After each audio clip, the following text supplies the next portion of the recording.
느헤미야 5번째 시간입니다.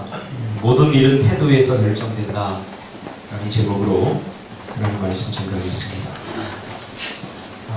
여러분 가을이죠? 독서하기 정말 좋은 계절입니다. 저도 요즘 아주 책 읽는 재미에 푹 빠져가지고 아주 즐겁게 독서를 하고 있는데, 독서는 글자를 읽는 행위가 아니라 그 글자를 통해서 작가의 생각을 읽는 게 독서죠. 그래서 글자만 읽으면 재미가 없어요. 왜 이런 단어를 썼고 왜 이런 문장을 썼을까? 그 작가의 어떤 의도, 어떤 생각을 가지고 썼을까? 생각을 읽는 재미가 굉장히 쏠쏠합니다. 가을에 책들 많이 읽으시길 바랍니다. 특별히 성경을 반드시 매일 읽으면 너무너무 좋습니다. 꿀송이보다 더 답니다. 말씀을 읽음으로 영적으로 무지해지지 않는 여러분들 되기를 주님의 이름으로 축복합니다. 하나님은 사람들에게 어떤 일을 맡기시고 그 일을 정말로 잘 해낼 사람인가 아닌가를 하나님은 금방 아십니다. 그러면 우리가 이렇게 생각할 수 있어요. 맡기실 때 모든 것을 다 하시는 하나님인데, 하나님께서는 다 능히 해낼 수 있는 사람에게 맡기시지 해낼지 말지 모르는 사람에게 왜 그런 일을 맡기시는가? 그렇죠? 성경에 보면 하나님께서 일을 맡기실 때 그 일을 잘 해낸 사람도 있고 또 잘 해내지 못한 사람도 있어요. 그럼 그렇게 생각할 수 있죠. 그러면 하나님께서 그 일을 맡기실 때 해낼 사람인가 안 해낼 사람인가 다 알면서 해낼 사람한테 맡기시지 왜 못 해낼 사람한테 맡기시는가? 그런 생각을 우리가 할 수도 있죠. 왜 그러냐면요, 하나님은 공평하기 때문에 그러시고 사랑이 많으시기 때문에 그러시고 인격적인 분이시기 때문에 하나님께서는 누구에게나 기회를 주시기 위해서 하나님은 모든 사람에게 다 맡기시는 거예요. 할 수 있을 것 같은 사람, 해낼 사람에게 맡기시는 게 아니라 하나님께서는 모든 사람에게 기회를 주시기 위해서, 그래서 사랑의 하나님, 공평하신 하나님, 그리고 무엇보다도 인격적이신 하나님을 우리가 이해하지 못하면 하나님을 그저 샤머니즘적으로 우리가 하나님을 이해하게 됩니다. 하나님은 다른 신들과 달리 인격적인 분이라는 사실을 우리가 절대 놓쳐서는 안 됩니다. 반드시 해낼 수 있는 실력과 능력, 그리고 그런 환경, 그런 인프라를 모두 갖추어 능히 해낼 만한 사람에게만 맡기시는 것이 아니라는 사실입니다. 하나님은 말 잘하는 아론에게 이스라엘 백성들을 맡기시지 않았어요. 모세의 치명적인 약점이 뭡니까? 말 좀 잘해보는 거예요. 근데 성경에 보니까 모세는 말이 어눌하고 둔했다, 그렇게 표현하고 있습니다. 학자들에 의하면 굉장히 이 말 더듬이 정도가 아니었을까 이렇게 할 정도로. 그렇잖아요. 우리가 글은 잘 쓰는 사람이 있는데 말은 참 말하는 부분 답답한 사람이 있어요. 아마 모세는 말을 잘 못하는 사람이었어요. 용기도 별로 없었던 사람. 그러면 우리가 금방 생각하기에 야, 말도 잘하고 하나님의 의견을 잘 전달할 수 있는 그런 언어, 언변에 탁월한 사람을 딱 픽업해서 이 사람을 하나님 쓰시면 훨씬 쉬울 것 같은데, 하나님은 계속 거절하는 모세를 쓰시겠다고 고집하시는 거죠. 그렇죠? 바로 이와 같이 모세는 이런 하나님께서 어떤 사람을 쓰시고 어떻게 일하시는가, 이 방식을 몰랐기 때문에 자꾸 자기 고집을 피우는 거죠. 바로에게 가서 이야기해라 하니까 말을 잘하는 사람을 하나님께 쓰신다라고 그렇게 착각했던 거죠. 그러면서 왜 하필 나인가? 왜 하필 나인가? 아론, 우리 형이 말을 하면 더 잘하는데 왜 하필 나같이 말도 어눌하고 자기 의견을 제대로 이야기하지 못하고 하나님에 대해서도 이게 제대로 전하지 못할 나 같은 사람을 하나님께서 택했는가 하고 당황해하는 거죠. 우리도 종종 그럴 때가 있지 않습니까? 나는 아니야. 나는 주인공이 될 수 없어. 나는 아니야. 이것은 하나님의 일하시는 방식, 사람을 채용하는 방식을 모르기 때문에 나타나는 현상입니다. 하나님은 공평하시기 때문에 우리 모든 사람들에게 다 기회를 주시는 분임을 믿으시길 바랍니다. 내가 능력, 실력 이런 것이 하나님이 채용하는 방식의 기준이 아니라는 사실이에요. 누구든지 하나님의 요청, 부르심에, 그 콜링에 예, 제가 가겠습니다 라고 하는 사람을 하나님께서 쓰신다는 사실이죠. 기회는 어떤 식으로 옵니까? 바로 이런 식으로. 청년들이 가끔 그런 질문을 합니다. 기회를 잡고 싶은데 기회를 어떻게 잡는지 모릅니다. 당연하죠. 보통 청년들은 안전한 곳에서 기회를 잡으려고 해요. 모든 것이 다 갖춰진 곳에서. 근데 그런 쪽으로 다 몰리는 거예요. 대기업. 이번에 제가 제주도 가면서 한라산을 올랐어요. 한라산을 올랐는데 현대모비스 애들이 한 300명 신입사원들이 등반을 하더라고요. 등반을 하는데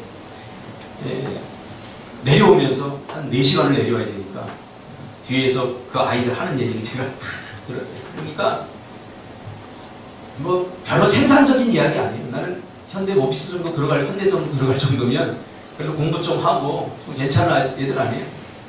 다 생존의 문제를 가지고 이야기합니다. 돈 걱정하고 차 뭐 어떤 걸 사니 뭐 집 어떻게 하고 뭐 월급은 얼마 나오고 얼마 모아니 다 이런 얘기예요.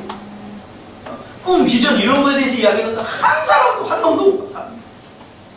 무엇을 먹을까? 무엇을 마실까? 이걸 가지고 다 이야기를 하는 거예요.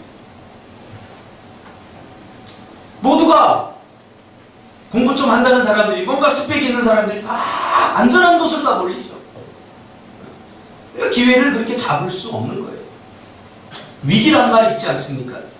위험한 기회. 지금 무너진 성벽, 회파된 성벽 그것을 보고 아무도 나서지 않아요. 이것을 재건해야 되겠다. 우리 백성들의 고통을 위해서 내가 뭔가 헌신하고 이 공동체를 이롭게 세워야 되겠다. 그런 마음을 갖는 사람들이 한 사람도 없다는 거죠. 심지어 고국에 있는 사람, 예루살렘에 있는 사람들은 그 광경을 매일 보는 거죠. 성벽이 무너지고 성문은 회파되고 그리고 백성들의 고통과 고난당하는 그 모습을 눈앞에서 보면서도 아무도 나서지 않는다는 거예요. 그 일들이 매일 벌어지고 있는 거예요. 기회는 이런 식으로 와요. 편안하고 안락한 가운데 누구나 할 수 있는 방식으로 오는 게 아니라 아무도 나서지 않죠. 아무도. 굳이 끼고 싶지 않고 복잡해서. 그렇죠? 제가 이렇게 교회 생활을 오랫동안 이렇게 했어요. 평신도로도 하고 어릴 적 주일학교도 다니고 또 사역자로도 이렇게 하고 그러면서 많이 들었던 말 중에 하나가 뭐냐면 열심을 내야 될 사람들이 열심히 내지 않아요. 제가 묻죠. 좀 더 열심을 내서 합시다. 그러면 한글까지 하는 얘기 굳이 끼고 싶지 않다는 거예요. 이 번거롭고 복잡하고 이러한 이 교회의 일들에 대해서 끼고 싶지 않다는 거예요. 괜히 상처받고. 근데 이게 사람 사는 거예요. 상처받지 않고 살려면 저 무인도에 가서 혼자 살아야죠. 그렇죠? 우리는 서로 상처를 주고 상처를 받고 아파하고 눈물을 흘리고 이러면서 사람 사는 맛을 느끼는 거예요. 어쩔 수 없어요. 우리가 피하고 싶다고 해서 피할 수 없는 거예요. 우리가 구원론이라고 하는 것을 제대로 이해한 사람 이것을 분명히 깨달죠. 아무도 나서지 않는 거죠. 이 고통스러운 모습을 눈앞에서 보면서 아무도 나서지 않는 거죠. 제가 저번 주에 인터넷 검색을 하다가 어떤 한 정말 멋진 영웅을 제가 봤어요. 인도 사람인데 휴양지예요. 휴양지인데 한 3km, 4km 되는 휴양지인데 사람들이 놀러 왔다가 쓰레기를 버리고 와서 완전히 쓰레기 밭이 돼요. 그렇게 아름답던 휴양지. 비포 애프터를 보여주는데 비포는 너무 아름다워요. 야, 이렇게 아름다워요. 애프터는 뭐냐면 완전히 가고 싶지 않은 쓰레기 더미가 된거예요. 그러니까 많은 사람들이 더 이상 찾지 않게 되죠. 그 누가 그랬겠어요? 찾았던 많은 사람들이 그렇게 만들어버린 거예요. 즐기려고만 하는 거죠. 근데 인도 이 청년이 혼자 아무도 나서지 않으니까 혼자 쓰레기를 줍기 시작한 거예요. 제가 생각해도 이 쓰레기를 혼자 주우려면 적어도 몇십 년은 걸릴 것 같아요. 쓰레기를 쓰레기를 버리는 데는 쓰레기를 버리면 항상 쓰레기는 또 더러운 데 버리잖아요. 그래서 동네방네 사람들이 다 쓰레기를 갖다 버려요. 근데 이 사람이 결단을 하고 아무도 나서지 않으니까 쓰레기를 줍기 시작한 거야. 1년, 2년, 3년. 그러니까 한 구석이 조금 깨끗해지거든요. 근데 그것을 보고 마을 사람들이 감동해서 마을 사람들이 동참하기 시작한 거예요. 근데 그게 인터넷에 나가지고 전 세계에서 그것을 찾았던 사람이 양심에 찔리니까 야, 나도 저곳에 가 쓰레기를 버렸어. 하고 전 세계 사람들이 와가지고 못 오는 사람들은 기부금을 내고 해서 단 1년도 안 돼서 깨끗하게 청소가 됐어요. 여러분 이게 기적 아닙니까? 야 이건 엄두도 안 나. 이거 누가 하겠어? 기회가 오지 않아요. 기회가. 오늘 느헤미야는 아무도 나서지 않을 때 지금 나선 거예요. 이스라엘 백성들도 블레셋이 공격해 와서 골리앗이 그 거인 골리앗이 앞에 서서 떵떵거리면서 야 너희들 하나님의 백성들 한번 나와서 한번 겨루어보자. 응? 너의 신이 강한지 우리의 신이 강한지 한번 맞짱 떠보자. 그러니까 이 말쟁이들이었던 이스라엘 백성들이 콧방귀 감기잖아요. 다 엎드려서 숨어있잖아요. 하나님의 이름이 모욕당하고 하나님의 이름이 땅에 떨어지는데 그 말만 듣던 뭐 여호와 하나님 뭐 외치던 하나님께 영광 외치던 이스라엘 백성들이 다 엉덩이 뒤로 올리고 다 숨어버려요. 그때 다윗이 나서지 않습니까? 다윗. 위기예요. 죽을 수도 있어요. 아무도 나서지 않아요. 기회가 온 거예요. 하나님은 이 기회를 통해서 다윗을 역사의 주요 인물로 만들어 놓으셨어요. 기회는 편안하고 쉽게 오지 않아요. 우리 젊은이들 잘 때는 기억해요. 제가 50년을 살아보니까 기회는 쉽게 오지 않아요. 위기 속에서 옵니다. 이게 바로 용기입니다. 용기가 뭡니까? 용기란 두려워도 하는 것이 용기입니다. 두렵지 않은 것을 누가 못하겠습니까? 손해볼 거, 또 이렇게 하다가 내가 큰 손해를 보고 어려움을 당하고 고통당하고 고난당하고 이런 상황에서도 여전히 하는 것, 이것이 용기입니다. 두렵지 않은 것을 못하는 사람이 어디 있겠냐 말이에요. 용기란 것은 두려워도 하는 것이 바로 용기입니다. 그런 의미에서 이 느헤미야는 용기 있는 사람이죠. 용기 있는 사람이죠. 믿음이라고 하는 말은 단순한 한 단어이지만 성경을 읽어보면 믿음이 다양하게 표현이 됩니다. 믿음은 오래 참음으로 표현되기도 하고 믿음은 사랑으로 표현되기도 하고 오늘 같은 경우 믿음은 용기로 표현됩니다. 왜? 하나님을 믿으니까 용기가 생기는 거죠. 믿을 구석이 뭐가 있어야지 나가죠.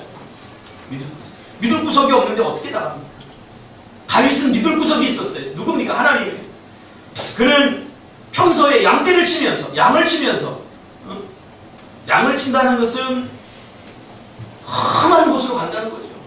그렇죠? 사나운 맹수들이 들끓는 곳에서 양을 지켜야 되기 때문에 양을 잡아먹을 수 있는 그 사나운 맹수들이 득실거리는 곳으로 가야 돼요. 그곳에서 수많은 목숨의 위협과 위기 속에서 하나님이 자신을 어떻게 건지시고 지키시는지 다윗은 체험적으로 경험했거든요. 그래서 다윗은 용기가 있었던 거예요. 하나님이 이런 위기 속에서 나를 수없이 건져주는 걸 난 봤어. 난 경험했어. 난 체험했어. 그래서 신앙은 체험이에요. 체험하지 못하면 약해요. 늘 머릿속에서 만리장성을 100번 쌓았다 허물어버려요. 그러나 체험한 사람은 달라요. 그러면 하나님은 그 일을 맡기실 때 해낼 사람인가 해내지 못할 사람인가 어떤 방식으로 그것을 구분해내는가. 우리가 보통 생각하기에 하나님은 전지전능하시고 못하시는 일이 없으신 초월자이기 때문에 그 신적 권위로 알아낸다 라고 그렇게 생각할 수 있어요. 그러나 성경을 자세히 보면 결코 그렇지 않아요. 하나님은 신적 권위로 알아내는 것이 아니라 하나님은 인격적인 분이시기 때문에 우리와 관계를 할 때 반드시 신적인 모습보다는 우리와의 거리감을 최대한 가깝게 하기 위해서 친밀감을 갖게 하기 위해서 자기의 신적인 모습으로 나타나는 경우가 거의 없어요. 그렇잖아요. 우리가 어린 아이들과 어울리려고 할 때, 주원이하고 어울리려고 할 때 어떻게 해요? 정수 집사님, 주원아, 내가 너 깎아서 줄 테니까 내가 시키는 말 잘 들어? 주원이 알아들을까요? 알았어요 집사님. 안 그래요. 주원아, 넌 인생이 뭐라고 생각하니? 이렇게 접근해보세요. 못 알아들어요.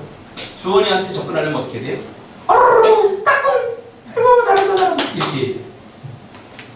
하나님은 피조물인 우리 인간과 질적인 차이가 있기 때문에 우리에게 접근할 때 그렇게 무서운 모습으로, 그렇게 우리가 접근하지 못하는 모습으로 우리에게 오지 않는다.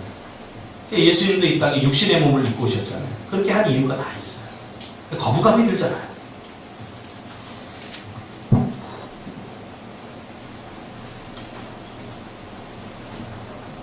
하나님이 완벽하시기 때문에 완벽함으로 사람을 쓰시면 이루어내지 못할 일이 없으시겠지만 사람의 불완전함 때문에 그렇게 하지 않는 거죠.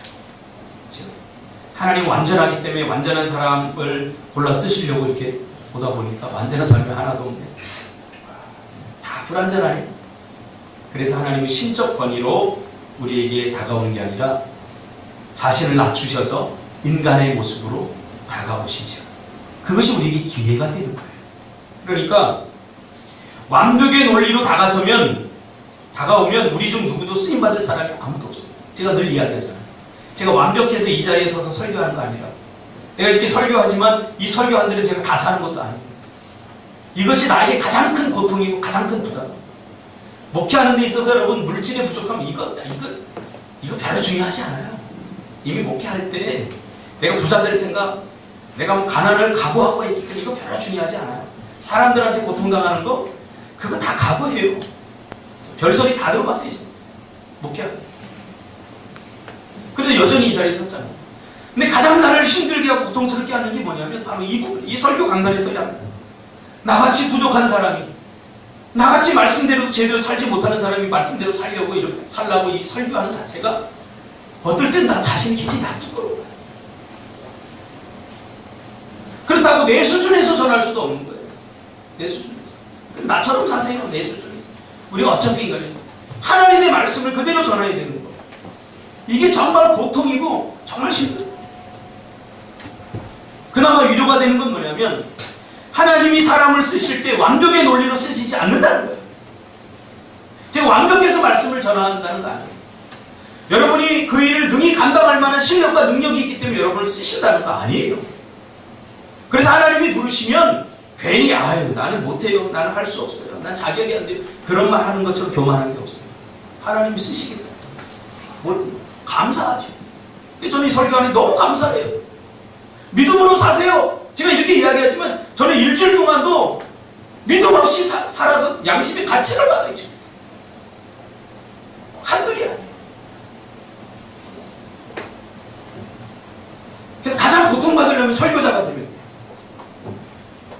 가장 쉬운 게 뭐냐면 하나님을 인격적으로 만나지 못하고 설교하는 게 제일 쉬워요. 멋진 말들을 해나가는 거죠. 그럼 얼마나 쉬울까요? 감동도 되죠.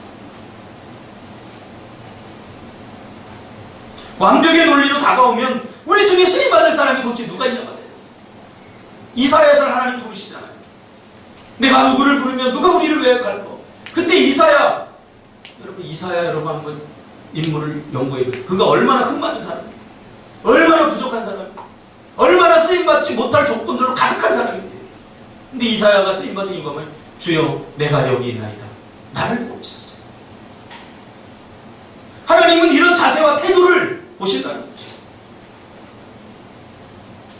그럼 하나님은 어떻게 아십니까? 자세와 태도를 봐요. 이미 그 사람의 자세와 태도, 하려고 하는 의지, 그 마음이 다 드러나 있기 때문이죠. 그래서 저도 이렇게 청년들께 일을 이렇게 시켜보면 딱 하는 거 보면 알아요. 이 친구가 이 일을 정말로 해내고 싶고 반드시 이룰 것인가, 이루고 싶다라고 하는 마음을 가지고 일을 하는 건지, 목사님이 시키니까 어쩔 수 없이 하는 거지. 결과를 보고 아는 게 아니라 이미 하는 거를 보면 알아요. 목수들도 그런다잖아요. 집을 짓는데 이 사람이 집을 끝까지 지을 사람인가, 짓지 않을 사람인가. 짓는 거 보면 안다는 거예요. 하나님만이 그런 거 아닙니다. 우리도 하나님이 주신 일반 은혜 안에서 조금 더 지식적으로 집중해서 관찰해 보면 이 사람이 정말 이 일을 해낼 사람인지 아닌지 금방 알 수 있게 되는 거죠. 뭘 보고? 태도를. 정신과 전문의인 김진세 박사는 그의 저서 에티튜드, 태도라고 하는 책에서 이 태도를 이렇게 심리적으로 분석했어요. 에티튜드는 라틴어 앱튜스에서 기원한 것으로 준비 혹은 적응이라는 의미로 쓰이는 말이며, 원적 의미로 따지면 무언가를 행할 마음의 준비가 된 상태를 지칭한다 라고 말하고 있습니다. 이런 사람은 그 일에 적극적이고 능동적으로 행한다고 말하고 있습니다. 또 우리가 잘 아는 존 맥스웰 목사님은 태도란 행동으로 표시된 자기 내면의 감정이다 이렇게 말하고 있습니다. 그러니까 그 사람의 마음은 행동으로 다 묻어나온다는 거죠. 우리나라 속담에도 하나를 보면 열을 안다 라는 말이 있지 않습니까? 자, 그런 의미에서 집중해서 느헤미야를 우리가 살펴보자는 거예요. 느헤미야의 그동안의 행동을 자세히 관찰해 보면 그의 진심과 그의 자세와 태도를 알 수 있습니다. 그냥 하나님에게 잘 보이려고 하나님 내가 그 일을 하겠습니다 하고 말로 나선 것이 아니에요. 그가 지금 진행하고 있는 그의 반응하는 행동들을 보면 정말로 성벽을 재건하고 싶은 강한 열망이 있고 하나님의 뜻을 이루어 드리고 싶은 그 열정으로 가득 차 있다. 그냥 해보는 소리가 아니에요. 그의 마음은 오직 하나님에게 있습니다. 그러기에 하나님의 관심, 과거의 관심이 아니라 지금 현재 그의 관심과 마음을 읽어낼 수 있습니다. 우리가 잘 아는 스티브 잡스. 어느 날 엘리베이터를 이렇게 타고 있는데 직원들이 탔어요. 물어요. 자네 뭐 하고 있나? 멈거려요. 이거 뭐 하고 있지? 바로 잘라 말했어요. 아니 우리 회사에 들어왔는데 뭐 하고 있는지 모르는 사람을 내가 쓰면서 돈을 낭비할 필요가 없다. 우리가 지금 뭐 하고 있는지, 뭘 하려고 하는 사람들인지, 그 사람의 하는 행동을 보면 우리가 알 수 있지 않습니까? 오늘 느헤미야는 다른 거 없어요. 느헤미야는 딱 관찰해 볼 필요도 없어요. 딱 보면 아 성벽 재건하려고 하는구나. 무너진 고국의 이 백성들을 너무너무 사랑하는구나. 그 행동을 보면 다 나타나고 있습니다. 느헤미야는 늘 하나님과 동행하고 가까이 했기 때문에 가까이서 하나님의 관심, 하나님의 숨결, 하나님의 초점, 하나님이 뭘 관심을 갖고 있고 어떤 것에 지금 그것 때문에 걱정하고 있는지 느헤미야는 알 수 있습니다. 느헤미야는 고국 이스라엘 땅과 그의 백성들에게 하나님의 관심이 있다는 것을 매일매일 영적으로 느끼고 경험하고 있는 거지. 그래서 고국의 소식을 듣자마자 그가 취한 행동이 뭡니까? 기도합니다. 그래서 우리가 두 차례 걸쳐서 기도에 대해서 우리가 살펴봤지 않습니까? 그 기도에는 이 문제를 어떤 방식으로 자신이 해결하고 싶은, 어떻게든 이걸 해결하고 싶은 간절한 열망을 담고 있는 기도죠. 기도하는 자세와 태도를 보면 그 사람의 그 기도에 임하는, 기도에 대한 믿음이 드러나지 않습니까? 기도해야 되기 때문에 하는 둥 마는 둥 하는 사람은 실제로 기도를 잘 믿고 있지 않는 사람이에요. 오늘 느헤미야는 어떻게 기도합니까? 금식 기도합니다. 이 금식 기도는 뭐냐면 굶으면서 하는 기도다 이렇게 생각하면 안 되고요. 금식 기도의 이 본질은 뭐냐면 먹는 것을 먹지 않는 거예요. 맞아요. 그런데 이 정신은 내 생명을 하나님께 다 맡긴다는 거예요. 금식 기도를 한 끼를 하든 두 끼를 하든 세 끼를 하든 열흘을 하든 한 달을 하든 이 금식 기도의 정신은 내가 내 생명을 유지할 수 있는 이 음식을 끊으면서까지, 다시 말하면 생명을 내가 하나님 앞에 맡기면서까지 내가 하나님 앞에 기도하겠다. 이런 거예요. 기도하다 죽어도 좋다. 이것이 금식기도예요. 요새 기도하다 죽고 싶은 사람 없으니까 금식기도하는 사람이 많지 않아요. 저도 우리 때는 대학이 전기 후기 있었는데 대학 전기를 다 떨어지고 갈 곳이 없어서 제가 금식기도하러 오살리 기도원에 들어갔어요. 처음으로 금식했어요. 새끼로 3일 금식하러 갔는데 한 2끼는 굶을만 하더라고요.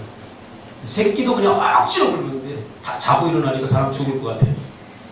친구하고 둘이 갔는데 아직도 안 잊어버려요. 야, 나 기도굴에 가서 기도 좀 하고 올게. 기도굴은 한 사람만 들어갈 수 있거든요.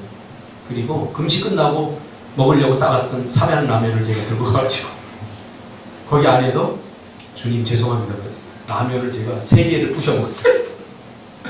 그러니까 살 것 같더라고요. 그때부터 기도가 나오더라고요. 그러니까 내가 금식 기도를 잘못 이해한 거야. 이 목숨을 기도하다 죽으려고 하는 정신으로 해야 되는데 기도하다 죽겠는 거예요 진짜. 그러니까 먹을 거 찾게 돼요. 오늘 느헤미야는 금식 기도를 했습니다.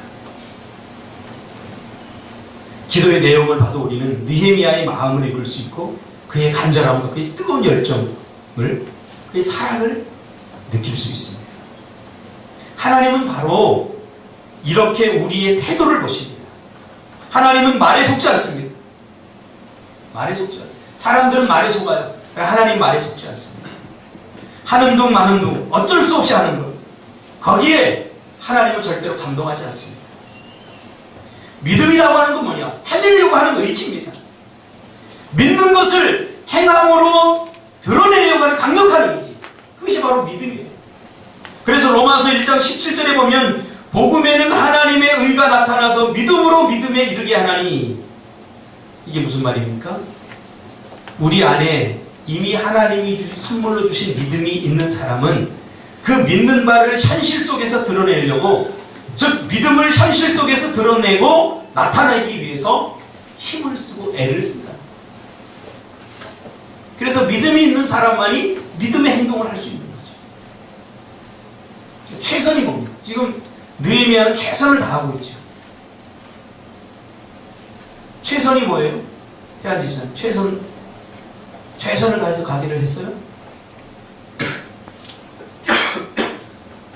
그럼 최선이 뭐예요? 최선이 뭔지 알아야 최선을 하죠. 최선이 뭔지 모르고 최선을 다하려니까 힘든 거죠. 간단해요. 학문을 한다는 것은 개념 정리를 정확히 하고 거기에 따라 행동하면 되는 거예요. 최선이 뭐예요? 국어사람 한번 집에 가서 찾아보세요. 최선, 뭐 여러 가지 국어사들이 많은 이야기가 나올 거예요. 제가 이 책을 한 4번, 5번 읽은 책이 있는데, 조종래 씨가 쓴 태백산맥이라는 책이 정지의 서재에 있어요. 참 이 책을 제가 읽으면서 내 삶이 많이 바뀌었어요. 성경을 읽고 목사가 바뀌어야 되는데 이 태백산맥을 읽고 제가 너무너무 감동을 했어요. 어떻게 이런 글귀가 나오고 어떻게 이런 표현이 나오고 우리의 심장을 막 찔러 쪼개. 이 조종래 선생님이 이 태백산맥을 10년 동안 썼어요. 10년. 그러니까 아침에 일어나면 매일 글쓰기를 한 거예요. 그냥 10년 만에 완성한 게 아니라 하루도 거르지 않고 글을 쓴 것이 10년이에요. 아침에 일어나면 글을 쓰기 시작했어요. 아침 새벽에 일어나서 밤 11시, 12시 어느 날은 꼬박 쓰였어요. 그렇게 10년 동안 써서 나온 책이 태백산맥. 이 조종래 씨가, 조종래 선생님이 최선이란 뭐냐? 이렇게 정의를 했어요. 자기 자신을 감동시키는 거예요. 어떤 날은 글을 쓰면서 자기 자신에게 자기가 감동한대요. 야, 내가 이럴 놈이 아닌데 내가 어떻게 이렇게 글을 쓰지? 그럼 자기 자신에게 감동한대요. 그러면서 최선이란 자기 자신을 감동시키는 거다. 이렇게 말했어요. 저는 이것이 어려운 일이라고 생각하지 않습니다. 여기에 하나 더 제가 좀 엎어서 래퍼를 달면 최선이란 하나님을 감동시키는 것이라고 정의하고 싶습니다. 최선입니다.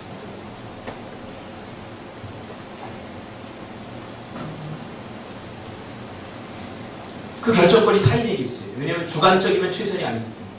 제가 많은 사람들 이렇게 상담하면서 특히 애들은 뭘 하고 나면 야, 최선 다해야 돼. 최선 다해야 돼. 영어가 너무 싫어. 최선을 다해. 최선을 다해. 굳이 1시간 하고 나서 공부하고 나서 최선을 다해요. 이거는 기준이 자기 주관적이기 때문에 믿을 수 없는 최선이죠. 하나님을 감동시킨다. 굉장히 객관적이지 않습니까? 자기 자신을 감동시키는 것도 저는 주관적이라고 생각해요. 그러나 하나님을 감동시키는 것은 객관적이에요. 오늘 느헤미야는 최선을 다하고 있는 거죠. 하나님을 감동시키고 있는 거죠. 노노의 수리편에 보면 이런 말이 나옵니다. 열정이 끌어오르지 않으면 가르치지 말고, 열정이 없는 사람 가르치지 말라는 거예요. 표현하려고 더듬거리지 않으면 말을 거들어주지 않고, 하나를 가르치는데 세 개를 깨우치려고 하지 않으면 너는 가르치지 않는다. 저는 이 말이 정말 마음에 와닿아요. 하려고 하지 않는데 뭘 자꾸 하라고 하겠어요. 의미가 없죠. 열정이 끌어오르지 않으면 가르치지 않고, 표현하려고 더듬거리지 않으면 말을 거들어주지 않고, 하나를 가르치는데 세 개를 깨우치려고 하지 않으면 더 가르치지 않는다. 하나님 나에게 능력 줘보세요. 내가 한번 해볼게요. 그거 누가 못해요? 하나님 나 돈 줘보세요. 내가 교회 크게 지게요. 그거 누가 못하냐? 다 해. 달리려고 하지 않는 말을 달리게 하는 것이 제일 힘들어요. 그래서 채찍질은 달리는 말에게 하면 더 효과적이죠. 더 잘 달리죠. 예전에 저는 이런 사역을 했어요. 달리지 않는 말에 좀 달리게 하려고 채찍질을 하니까 오히려 더 힘들어요. 그 효과도 전혀 없어요. 나중에 제 원반만 다 하더라고요.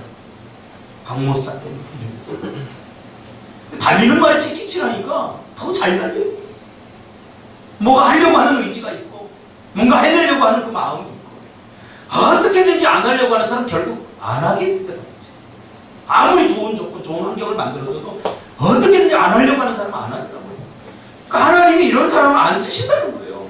하나님이 특별한 신적 능력을 가지고 안 하려고 하는 사람 마음을 바꿔서 하게끔 하는 하나님이 아니라는 거예요. 이런 하나님을 인식하면 이거는 하나님을 잘못 이해한 거고 성경에 무지한 사람들이 이런 발상을 하는 거예요. 하나님은 인격적이신 분이에요.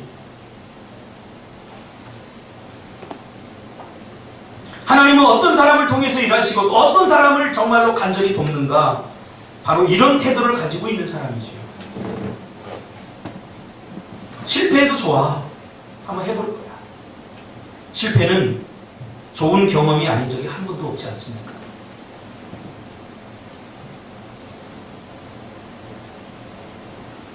좋은 경험이에요. 실패.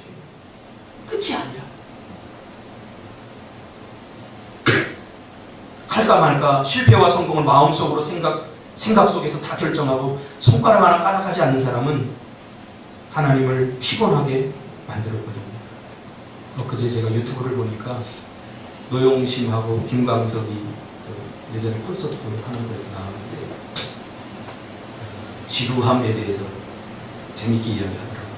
이만한 파리가 어느 지루한 날 이만한 똥파리가 이렇게 날아다니더래요.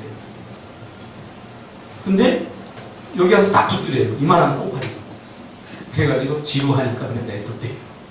지루한 오후니까. 그러니까 요것이 이렇게 코에 딱 앉더래요. 너무너무 지루한 날이라 아무것도 손가락 하나 까딱하고 싶지 않아서 가만히 있었대요. 근데 요놈이 여기서 왔다 갔다 코로 쏙 들어가대요. 너무너무 지루한 날이라 손가락 하나 까딱하고 싶지 않아서 가만히 있었대요. 근데 이 안으로 점점 들어가더라는 거예요. 너무너무 지루한 날이라 그래서 먹어버립니다. 제가 이 조크를 들으면서 야, 우리와 다르지 않다. 뭘 분주하게 움직인다고 게으르지 않는 게 아니에요. 목적 없이 분주하고 게으릅니다. 뭔가 이런 분주하게 지금 막 하잖아요. 바쁘잖아요. 시간 없잖아요. 뭐 때문에 그러냐고. 목적을 잃어버리면 게으른 사람 되는 거예요. 목표가 없습니다. 집사람이 그래요, 저한테. 제주도만 가면 제가 부지런해진 것 같아요. 그래요. 잠을 못 자요. 밤새도록 저도 책 읽고 낮에 일어나면 풀이 이만하게 자라서 그거 보고 내가 그냥 올 수가 없어요. 그러니까 풀을 막 다 뜯고 또 옥수수 드립을 해보니까 심어놨는데 뭐 열매가 안 열렸어요. 요말이 옥수수가. 그래서 뽑아버려야 되겠다. 그리고 뽑아버리기 전에 한번 봐야 되겠다. 깠더니 알맹이가 가득 찼어요. 그 종류가 초당 옥수수라고 제주도에서만 나는 종자인데 요만한 거야. 아, 이게 맛있더라고. 조금. 그래서 그 한강줄이 나왔어요. 원하시는 분은 일부만 저한테 요청하세요. 목적이 있습니다. 뭐 해야 될 눈에 보이니까 부지런해지는 거예요.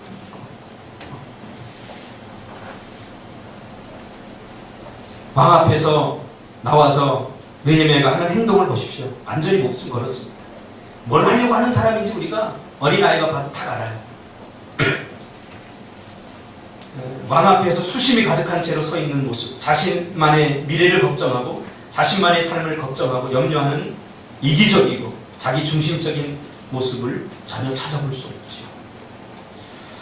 가끔 집사람이 저에게 서운함을 표현합니다.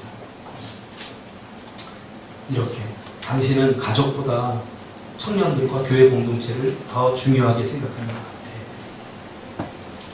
이렇게 이야기를 합니다. 그도 그럴 것이 제가 캠프 사역, 청소년 사역을 하면서 요만한 돈만 생기면 전부 다 캠프 도구 샀거든요. 요만한 돈만 생기면 캠프 도구 사고, 캠프 도구들 얼마 비쌉니까? 게임 기구 사고, 막 이거 사고.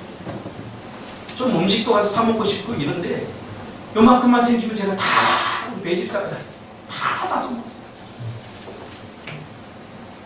좀 서운했겠죠. 좀 좋은 옷도 사고 싶은데.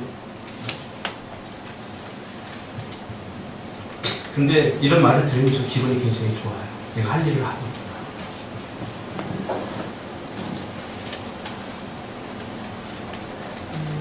가끔 이제 세상에 사람들 이렇게 만나면 저를 가끔 알아보는 사람이 있어요. 보통 그렇게 기억해요. 아, 그 키 조금하고 새까맣고 열정이 있었던 사람 이렇게 기억해줘요. 제가 인터넷을 이렇게 해보니까 박형석을 이렇게 쳐보니까 제 제자들이 제 이야기를 글로다 써놓은 게 몇 가지더라고요. 대부분 거기다 열정이라고 써놨어요.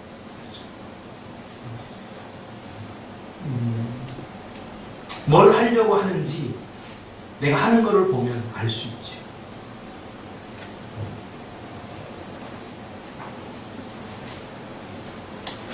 제가 예천에 갔을 때도 애들 데리고 내과에 가서 캠프하고 자고 먹고, 심지어 우리 박사모니 아버님이 저한테 그랬어요. 교회 안 다녔거든요. 근데 우리 예담이 이렇게 임신한 걸 보고, 아니 목사님은 애들이 매일 거기 가서 자는데 애는 어떻게 만들었어요? 후회하지 않아요. 뭘 하려고 하는지 알아주는 것만으로 저는 감사해요. 제가 그만한 일을 할 수 있는 능력과 실력이 없어요. 제 자신이 알아요. 얼마나 부족한지.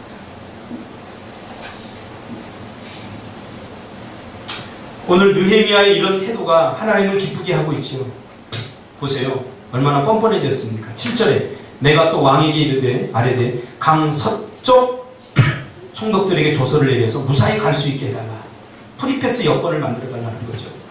허락해준 것도 감사한데 이제는 뻔뻔해져갖고 여권 만들어주세요 하는 거예요. 그뿐입니까? 8절에 보니까 또 왕의 살림감독 아삽에게 조서를 내려서 성전에 무너진 영문과 성곽과 자신이 들어갈 집을 재건할 목재를 또 달라는 거예요.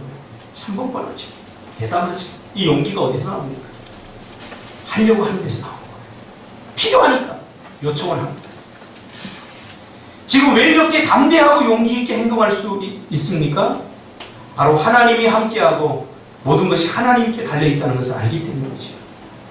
눈앞에 왕이라고 하는 현실이 있지만 하나님이라는 하나님이 현실을 움직이고 환경을 바꾸고 변화시킬 수 있는 인생의 주인이라는 사실을 그는 분명히 알고 있었던 거죠. 그래서 이렇게 고백하잖아요. 내 하나님의 선한 손이 나를 도우심으로 왕이 허락했다. 그렇죠? 왕의 허락을 받았는데 느헤미야는 왕의 허락을 받았다고 말하지 않아요. 내 하나님의 선한 손이 나를 도움으로 왕이 허락했다고 얘기죠. 그리고 누가 허락한 거예요? 하나님. 어떻게? 이 느헤미야의 하려고 하는 태도를 본 거예요. 하나님께서. 이건 반드시 해야 돼요. 하나님은 이런 사람을 쓰시죠. 실력 있고 능력 있는 사람을 쓰시는 게 정말 중요한 부분입니다. 우리는 누군가의 도움을 받으면 그 뒤에서 역사하시는 하나님을 보는 일에 번번이 실패합니다. 그리고 그 사람에게 집중합니다. 그러다가 상처받고 힘들어집니다. 그러나 느헤미야의 신앙적 태도는 분명했습니다. 그뿐입니까? 9절에 군대 장관과 마병을 붙여주셔서 무사히 갈 수 있게 해달라고 요청합니다. 굉장히 뻔뻔하고 담대하죠. 이렇게 이 정도는 돼야죠. 왜? 하나님의 관심을 느헤미야가 이루어드리는 일인데 담대하게 우리가 하나님 앞에 요청해도 우리가 하나님 앞에 별로 당당하지 않으니까 요만한 거 겨우겨우 요만한 것만 거든요. 제가 늘 이야기하잖아요. 내가 잘 먹고 잘 살기 위해서 큰 기도응답이 필요 없다니까요. 이만해도 되지 않습니까? 그러나 공동체를 품어버리고 조국과 민족을 품어버리면 큰 응답들이 필요한 거예요. 제가 나라를 위해서 쓰임받겠다고 한번 기도해보세요. 그럼 거기에 걸맞는 응답이 오는 거예요. 우리의 믿음의 지경을 넓히고 내 삶의 지평을 넓혀야지 그저 내가 잘 먹고 잘 살겠다고만 기도하니까 큰 응답이 필요 없는 거예요. 이 정도도 괜찮아요. 저는 제가 늘 이야기하잖아요. 저는 목회를 시작하고부터 저희 가정, 우리 아이들 심지어 우리 예린이 대학 갈 때도 제가 기도 그렇게 간절하게 안 했어요. 지금까지 공부 안 했는데 갑자기 기도한다고 서울대 갈 이유 없어요. 이게 샤머니즘이에요.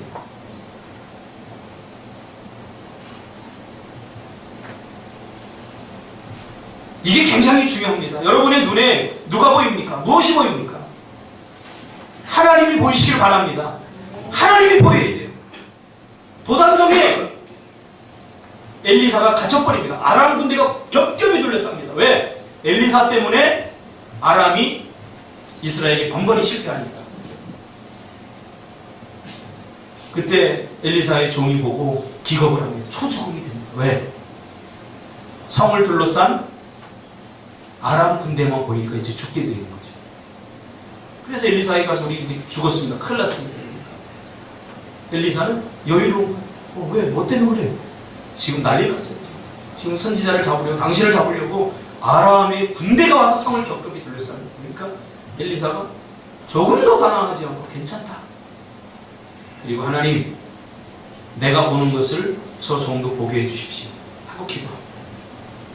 하나님께서 그 눈을 열으니까 아람 군대 뒤에 하나님의 군대가 그 아람 군대의 숫자에 비교할 수 없을 만큼 겹겹이 둘러싸고 있는 하늘의 군대를 보게 되죠. 눈을 떴어요. 여유가 생겨요. 여러분, 현실만 보면 답답해요, 인생. 눈을 열어서 그 뒤에 역사는 하나님을 봐야 여유가 생깁니다. 할렐루야. 다윗도 그랬고요. 골리앗도 마찬가지예요. 다윗과 골리앗에서 마찬가지예요. 다윗이 블레셋 사람에게 이르되 너는 칼과 창과 단창으로 내게 나와버리마. 블레셋 사람이 의지했던 건 칼과 창과 단창, 이것만 보이면 못 나가요. 그러나 나는 만군의 여호와의 이름 곧 내가 모욕하는 이스라엘 군대의 하나님 이름으로 나아가노라.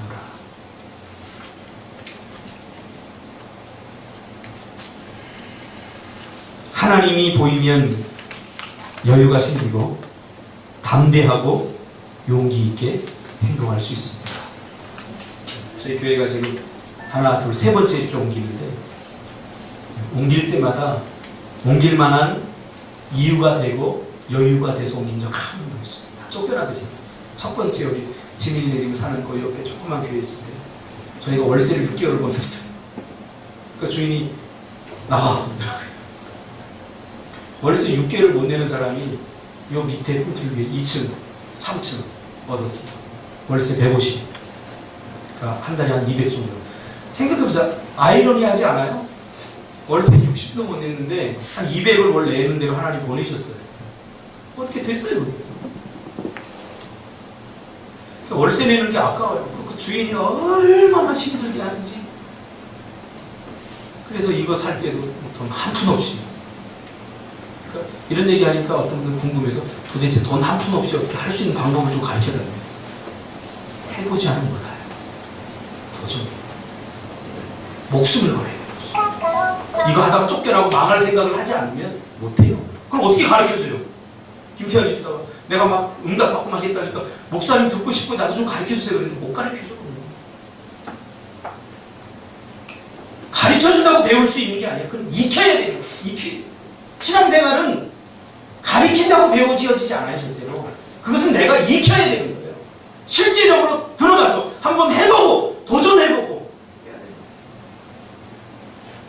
외람된 말씀이지만 제가 제주도 갔다 온 이유가 있어요. 우리 꿈틀학교 부지에 대해서 기도했는데 부지가 생겼어요. 1340평. 거기에 집이 10채가 있어요.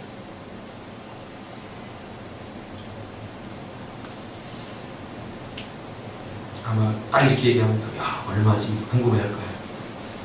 저 같은 사람에게 그 돈이 별로 눈에 잘 안 들어요. 하나님이 원하시느냐 하나님의 뜻이냐 아니냐 이게 더 먼저죠.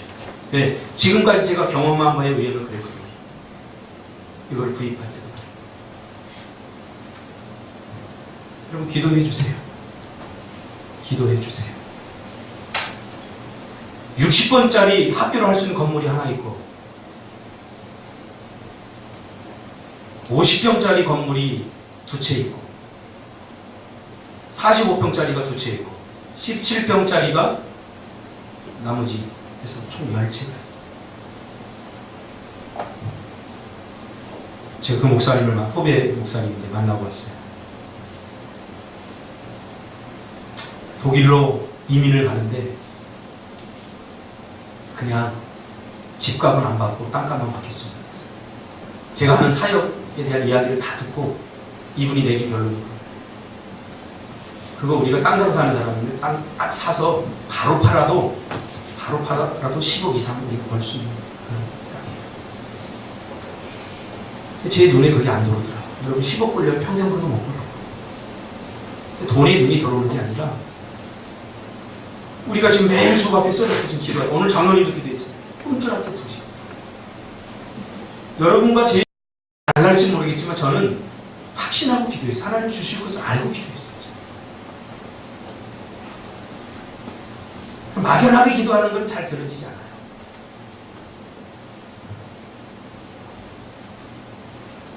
여러분 무엇을 하려고 이 땅에 살아 계시는지 여러분의 삶을 사는 것을 보면서 하나님을 감동시키길 바랍니다.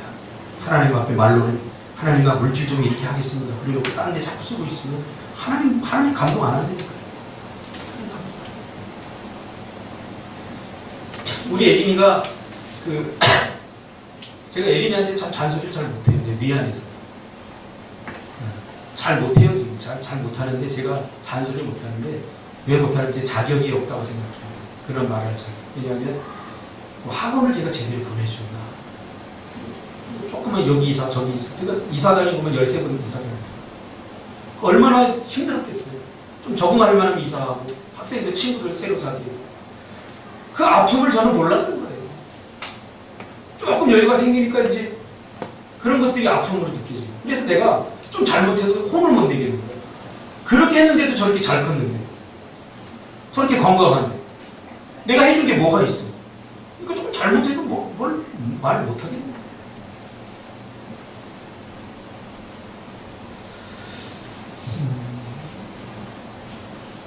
모든 일은 태도에서 결정이 됩니다. 뭘 하려고 하는 사람인지 분명히 태도를 결정하면 하나님이 반드시 도우십니다.